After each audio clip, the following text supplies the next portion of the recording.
चीनी सैनिकों ने एक बार फिर से घुसपैठ कर दी है। इस बार ये घुसपैठ उत्तराखंड की सीमा से हुई है।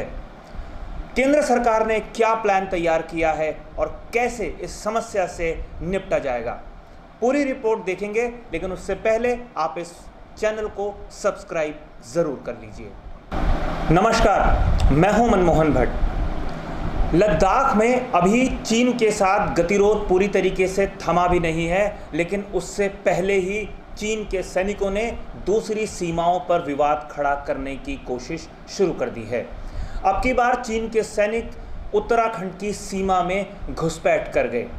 35 से 40 सैनिकों का ये दल उत्तराखंड की सीमा में आया, बाड़ाहोती क्षेत्र के आसपास। ज़मीन से ही नहीं, खबर है कि चीन के सैनिक भारत की सीमा पर ड्रोन के ज़रिए नज़र रख रहे हैं और मौका मिलते ही किसी न किसी तरीके से विवाद को बढ़ाने की कोशिश में जुटे हुए हैं। केंद्र सरकार को जैसे ही इसकी भनक लगी, खुफिया तंत्र एकदम सक्रिय हो गया। आईटीबीपी पहले से ही मुस्तैद थी, पीछे से सेना भी पूरी तरीके से मुस्तैद थी और अब भारत सरकार के जो सीडीएस हैं उन्होंने भी इस क्षेत्र का जायज़ा लिया और ड्रोन के ज़रिए ही चीनी सैनिकों की हरकत पर नज़र रखने की तैयारियां की जा रही हैं। उत्तराखंड में जो छोटे छोटे हेलीपैड्स हैं वहां पर मजबूती प्रदान की जा रही है। उनके बुनियादी जो सुविधाएं हैं उसको बढ़ाया जा रहा है ताकि किसी भी आपात स्थिति में एयरफोर्स या जो सेना है उसके हेलीकॉप्टर्स यहां से उड़ान सीमा तक भर सकें। ये पहली बार नहीं है जब चीन के सैनिकों ने उत्तराखंड की सीमा में घुसपैठ की है। ऐसी खबरें, इस तरीके की घटनाएं पहले भी 2015-16 से लेकर 18-19 तक हो चुकी हैं।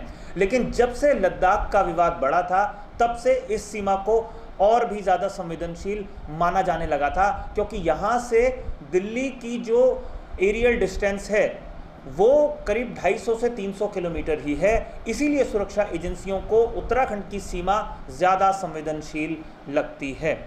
करीब 350 किलोमीटर की सीमा उत्तराखंड की ऐसी है जो चीन सीमा से सीधा लगती है। 3 ज़िले हैं, उत्तरकाशी, चमोली जो गढ़वाल डिवीज़न में आते हैं और पिथौरागढ़ जो कुमाऊं डिवीज़न में आता है। इन 3 ज़िलों की सीमा सीधा चीन से लगती है और तीनों क्षेत्र में चीनी सैनिक लगातार उपद्रव मचाने की कोशिश करते रहते हैं। सबसे ज़्यादा संवेदनशील क्षेत्र बाड़ाहोती का है, जहां पर चीनी सैनिकों की मौजूदगी हाल फिलहाल में भी देखी गई और उसके बाद चाहे वो राज्य की पुलिस हो, खुफिया तंत्र हो, चाहे केंद्र का खुफिया तंत्र हो, तमाम सक्रिय हो गई हैं एजेंसियाँ। तो किसी भी तरीके से चीनी घुसपैठ को रोकना है और उसके लिए केंद्र सरकार तमाम बुनियादी सुविधाएं जो उत्तराखंड सरकार को चाहिए उसको भी मजबूती प्रदान करने की तैयारी कर रही है। केंद्रीय गृह मंत्री और सीडीएस लगातार उत्तराखंड की सीमाओं पर हो रही हलचल का अपडेट ले रहे हैं।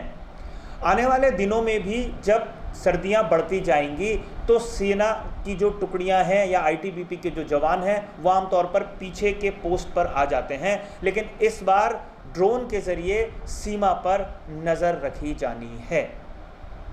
आपको ये रिपोर्ट कैसी लगी हमें ज़रूर बताइएगा। अपने सुझाव, अपनी प्रतिक्रियाएं कमेंट्स बॉक्स में ज़रूर लिखिएगा और अगर आपने ये चैनल अभी तक सब्सक्राइब नहीं किया है तो इस चैनल को सब्सक्राइब ज़रूर कीजिए।